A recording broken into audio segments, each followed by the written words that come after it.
हम तो कहते बाबा निकलो, इन्हें जगाओ, हम डीजो लेके ही जाते, एक नहीं दो, अगर भैया ऐसा जरूरत पड़ी तो हम जाएंगे। हम बहुत उल्टे आदमी।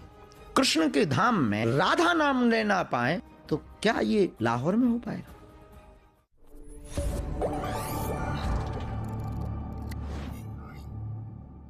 फर्क। मुझे प्रेमानंद जी जब महाराज का वो किस्सा याद आ गया, जो सुबह यात्रा करते थे, बंद हाँ। कर दी गई, हमने उसके खिलाफ बोला? बातों के चलते ही। नहीं, हमने बोला है वो देखिए वृंदावन, उस पर बोलेंगे, उस पर बात रखें। हाँ, प्रेमानंद जी महाराज, क्योंकि वो बातों के सिलसिले में ही हुई। वो सहज सरल व्यक्ति हैं। नहीं देखिए, वो एक महापुरुष है। ब्रज में कुछ ही विभूतियां हैं जो दर्शनीय। बरसाने वाले विनोद बाबा के पास गए? नहीं गए? हैं पागल हो। चला जाऊंगा, अब यहाँ जाते दर्शन कराऊंगा। जाते दर्शन करना, बहुत ऊंची विभूति। बरसाने में, वृंदावन में कुछ विभूतियां ब्रज में है जो दर्शनीय है। बरसाने वाले विनोद बाबा, एक टाटी स्थान। अब मैं कहूंगा हम मुझे फिल्म मैं जाता हूँ सीधे माँ के बिहारी के चरणों में जाके दर्शन सर पटक देता हूँ ना। कुछ हलवा नहीं देखा तुमने ब्रज में, मजे नहीं लिए भैया तुम अभी। अपना ब्रज बहुत ऊंचा है। एक टाटिया स्थान, एक भी आधुनिक की व्यवस्था नहीं है, लाइट तक नहीं, डिब्बी में अभी भी दीपकों में। मेरे को बताओ कौन कौन से बाबा को पहले में मिल के आऊं मैं, जो सिद्ध पुरुष है। अरे मेरे को बताओ कुछ नाम, कुछ दर्शन जहाँ कंपल्शन होना चाहिए कि इनके पास जाके एक बार आशीर्वाद लेकर आओ। आपको बहुत ऊंचा लगेगा। हाँ। भगवान करेगा जल्दी ब्याह हो जाएगा। मजाक कर रहा हूं। आपका है मेरा? दोनों का।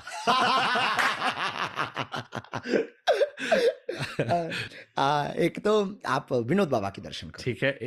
एक आप टाटिया स्थान वाले महाराज जी के दर्शन करो।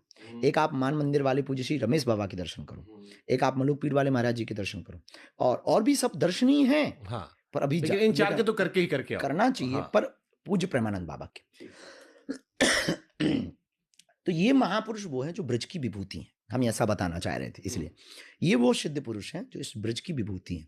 ब्रज में भक्त और भगवान दो रहते हैं। भक्त सब हैं, पर विशेष भक्त भी तो होते हैं। जैसे ठाकुर जी के तो सब परिकर हैं, पर उसमें श्रीदामा विशेष है, मधुमंगल विशेष था, श्रीदामा विशेष था, सुदामा मित्र था, ऐसे भी तो होते हैं ना। ऐसे ही प्रेमानंद बाबा है। वो जो भी है महापुरुष है, और उनकी बातों से अगर किसी को दिक्कत है तो हमें एक बात बहुत अच्छी याद आई। त्रेता युग में जो है राक्षसों को दिक्कत होती थी हवन से। हम कुछ कहेंगे तो आपके पॉडकास्ट में गालियां पड़ेंगी। कोई गाली नहीं पड़ेगी। काय गाली पड़ेगी? अब पड़ेगी भी तो आप झेलना। हम तो बहुत वाटर गाली प्रूफ। प्रेमानंद महाराज के भक्त तो हम भी हैं। हाँ। उनके नाम पे तो गाली सुन लेंगे हम। हाँ, तो हम वही कहना। तो हमने तो खुल के बोला है कि बाबा के परिकर से भी हम आपके पॉडकास्ट के द्वारा प्रार्थना करेंगे कि बंद नहीं होना चाहिए। इस बात पे तो नहीं होना चाहिए। बाबा का स्वास्थ्य ठीक नहीं है, हम समझ सकते हैं, अनुकूलता, शारीरिक अनुकूलता, पर कुछ दिन तो जारी रहना चाहिए। उनके कानों पे जूं रेंगते रहना चाहिए। हम ये कन्या विवाह उत्सव है 26 फरवरी का, 23 फरवरी का कैंसर हॉस्पिटल का भूमि पूजन, वरना हम तो जाते, हम तो कहते बाबा निकलो, इन्हें जगाओ, हम डीजो लेके ही जाते, एक नहीं दो, और अगर भैया ऐसा जरूरत पड़ी तो हम जाएंगे। हम बहुत उल्टे आदमी। क्योंकि यज्ञ हवन दान पुण्य भजन कीर्तन से किसको दिक्कत? कृष्ण के धाम में, श्री कृष्ण की भूमि में, श्री राधा रानी जी के नाम लेने वाले राधा नाम ले ना पाए, कीर्तन ना कर पाए, गीत संगीत ना बजा पाए, तो क्या ये लाहौर में हो पाएगा? नहीं। वो महापुरुष है, सिद्ध पुरुष है। ठीक है, हम समझ सकते हैं आपकी भी मजबूरी है। आपको इतनी दिक्कत है, दिल्ली बस जाओ,